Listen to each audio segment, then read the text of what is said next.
திருச்சி நாடாளுமன்ற திருச்சி எம்பியை காணவில்லை, கண்டா வர சொல்லுன்னு நான் ஏற்கனவே சொன்னேன்.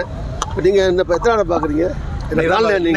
நீங்க என்ன ரிப்போர்ட் நீ தான் பாக்குறீங்களா? பஸ் இப்போ எலெக்ஷன் டைம்ல தான் எலெக்ஷன் 5 வருஷம் எது இப்படி சொன்னீங்கன்னா இப்படி உண்மைதான் சார். உண்மை என்ன சொல்றீங்க? இல்ல நீ விடுங்க. நீ உண்மை சொல்லலையா? பொய் சொல்ற நீ பொய் சொல்ற யார்ட்டையோ காசு வாங்கிட்டு சொல்ற அல்லது யாருக்கோ அடிமையா சொல்ற. ஆமா அப்படிதான் நான் சொல்லுவேன். ஏயா 3 வருஷமே இல்ல, நான் 5 வருஷமா வந்துட்டு இருக்கேன். நீ பார்க்கல, நீ சொன்னா நீ ஊர்ல இல்லைன்னு அர்த்தம். இல்ல நீ யார்ட்டையோ காசு வாங்கிட்டு சொல்றேன்னு அர்த்தம். வேற இருக்கானு நீ விடு. சீமான் பேசுற மாதிரி கட்டவாதத்தில் பேசினா தான் நீ எல்லாம் அடக்குவா பண்றது. என்ன கேள்வி கேட்கற? யார் பார்த்து கேட்கற? நீ என்ன பெரிய யோக்கிய மாதிரி 3 வருஷம் பார்க்கல நீ சொல்ற. நீ யார் சர்டிஃபிகேட் கொடுக்குறது? சர்டிஃபிகேட் கேட்டானா? வேலை பாரியா? பிரச்சனை என்ன வேணாலும் கேட்பியா? நிறுத்து, பேச்சை நிறுத்து. உனக்கு நீ கேட்கறதெல்லாம் பதில் சொல்ல வேண்டிய அவசியம் எனக்கு கிடையாது. இஷ்டம்னா இடையில போயிட்டே இரு. நீ யார்? எந்த பேப்பர்? எந்த டிவி? எந்த டிவியா நீ? எந்த டிவி சொல்லு? ஏபிபியாவது ஓபிபியாவது போயிட்டே இரு. வேலையை பார்த்து உனக்கு பதில் சொல்ல அவசியம் எனக்கு கிடையாது. மரியாதையா கேட்டா மரியாதை பதில் சொல்லுவேன். திருச்சியில் ஒட்டுறதுக்கு ஏயா தமிழ்நாடு முழுவதும் ஒரு பிரபலமான நபர்கள் வந்து சேருவாங்கன்னு சொல்றாங்க. அந்த வரிசையில் உங்களையும் சொல்றாங்க. அதை எப்படி பாக்குறீங்க? அவனை செருப்பால் அடிப்பேன். அது மாதிரி சொல்றவனே செருப்பால். இனிமே சீமான் மாதிரி பேசுறேன்னு நான் முடிவு பண்ணிட்டேன். என்ன இந்த மாதிரி கேள்வி கேட்டீங்கன்னா என்னுடைய பதில் இப்படி தான் இருக்கும். ஏன்ட்ட 50 வருஷம் அரசியலில் இருக்கிற என்ன நீங்கள் உங்களுக்கு என்ன உங்கள் நீங்கள்லாம் ரிப்போர்ட்டர்ஸ் 25-30 இருக்கும். உங்களுக்கு 30 வருஷத்துக்கு முந்தைய அரசியலில் இருக்கேன். யார்கிட்ட என்ன கேட்குறேன்னு ஒரு தரம் வேணும். நீங்கள் போய் இப்போ ஸ்டாலினை பார்த்து கேட்பீங்களா? கேளுங்களேன். போய் அங்கேயே பின்னாடி வெள்ளம் போட்டு பொத்திடுவான். என்ன ஒரு விவசாய வேணுமில்ல? விவசாயம் இல்லாமல் கேட்டிங்கன்னா என்ன அர்த்தம்?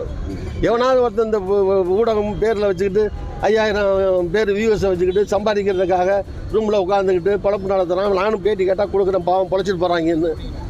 நிறையா சேனலுக்கு நான் தான் பேட்டி கொடுக்குறேன். வேறு யாரும் போய் தனியாக 1-1 கொடுக்க மாட்டாங்க. நான் கொடுக்குறது போய் தொலைஞ்சு போகிறான், வாழ்ந்துட்டு போகிறான்னு தான் சொல்கிறேன். சில பேர் அதை நம்பியே இருக்கான் பாவம். அதில் ஏதாவது வருமானம் வரும், காசு வரும், போயிட்டு போகிறான்னு கொடுக்குறேன். அந்த மாதிரி சில பத்திரிகைகளில் சில பேர் வந்து கண்டதை போட்டுட்ருக்கான். அதை எடுத்து பெரிய பத்திரிகைகள், ஒரு பிரபலமாக இருக்கக்கூடிய ஊடகங்கள், அதில் எல்லாம் அந்த மாதிரி கேட்கவும் கூடாது, போடவும் கூடாது. நான் எங்கேயாவது போகிறது இருக்குன்னு நான் கூட சொல்கிறேன்.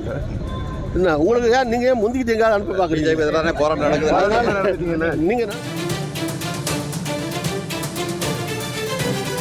திருச்சி நாடாளுமன்ற திருச்சி எம்பியை காணவில்லை, கண்டா வர சொல்லுன்னு நான் ஏற்கனவே சொன்னேன். நீங்கள் இந்த எத்தனை பார்க்குறீங்க? நீங்க என்ன ரிப்போர்ட் நீ தான் பாக்குறீங்களா? பஸ் இப்போ எலெக்ஷன் டைம்ல தான் எலெக்ஷன் 5 வருஷம் எது இப்படி சொன்னீங்கன்னா இப்படி உண்மைதான் சார். உண்மை என்ன சொல்றீங்க? இல்ல நீ விடுங்க.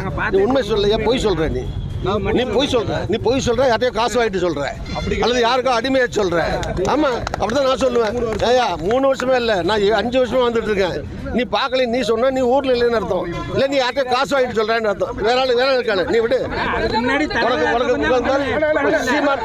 சீமான் பேசுற மாதிரி கட்டவாதத்தில் பேசினா தான் நீ எல்லாம் அடக்குவா பண்றது. என்ன கேள்வி கேட்கற? யார் பார்த்து கேட்கற?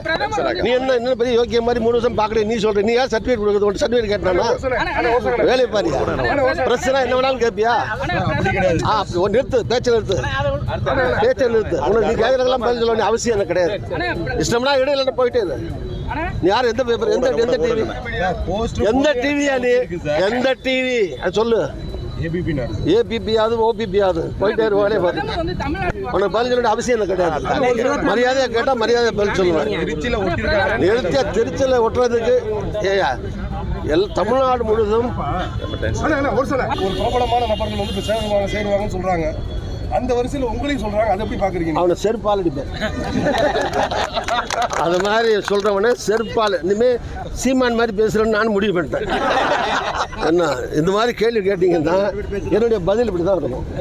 ஏன்ட்ட 50 வருஷம் அரசியலில் இருக்கிற என்ன நீங்கள் உங்களுக்கு என்ன நீங்கள்லாம் ரிப்போர்ட்டர்ஸ் 25-30 இருக்கும். உங்களுக்கு 30 வருஷத்துக்கு முந்தைய அரசியலில் இருக்கேன். யார்கிட்ட என்ன கேட்குறேன்னு ஒரு தரம் வேணும். நீங்கள் போய் இப்போ ஸ்டாலினை பார்த்து கேட்பீங்களா? கேளுங்களேன். போய் அங்கேயே பின்னாடி வெள்ளம் போட்டு பொத்திடுவான். என்ன ஒரு விவசாயம் வேணுமில்ல? விவசாயம் இல்லாமல் கேட்டிங்கன்னா என்ன அர்த்தம்? எவனாவது ஒருத்தர் இந்த ஊடகம் பேரில் வச்சுக்கிட்டு 5000 பேர் வியூஸை வச்சுக்கிட்டு சம்பாதிக்கிறதுக்காக ரூமில் உட்காந்துக்கிட்டு பழப்பு நடத்துகிறான். நானும் பேட்டி கேட்டால் கொடுக்குறேன், பாவம் பொழைச்சிட்டு போகிறாங்கன்னு. நிறைய சேனலுக்கு நான் தான் பேட்டி கொடுக்குறேன். வேறு யாரும் போய் தனியாக ஒன்றுலாம் கொடுக்க மாட்டாங்க. நான் கொடுக்குறது போய் தொலைஞ்சு போகிறான், வாழ்ந்துட்டு போகிறான்னு தான் சொல்கிறேன். சில பேர் அதை நம்பியே இருக்கான் பாவம். அதில் ஏதாவது வருமானம் வரும், காசு வரும், போயிட்டு போகிறான்னு கொடுக்குறேன். அந்த மாதிரி சில பத்திரிகைகளில் சில பேர் வந்து கண்டதை போட்டுட்ருக்கான். அதை எடுத்து பெரிய பத்திரிகைகள், ஒரு பிரபலமாக இருக்கக்கூடிய ஊடகங்கள், அதில் எல்லாம் அந்த மாதிரி கேட்கவும் கூடாது, போடவும் கூடாது. நான் எங்கேயாவது போகிறது இருக்குதுன்னு நான் கூட சொல்கிறேன். என்ன உங்களுக்கு ஏன் நீங்கள் ஏன் முந்திக்கிட்டு எங்கேயாவது அனுப்ப பார்க்குறீங்க? போராட்டம் நடக்குது.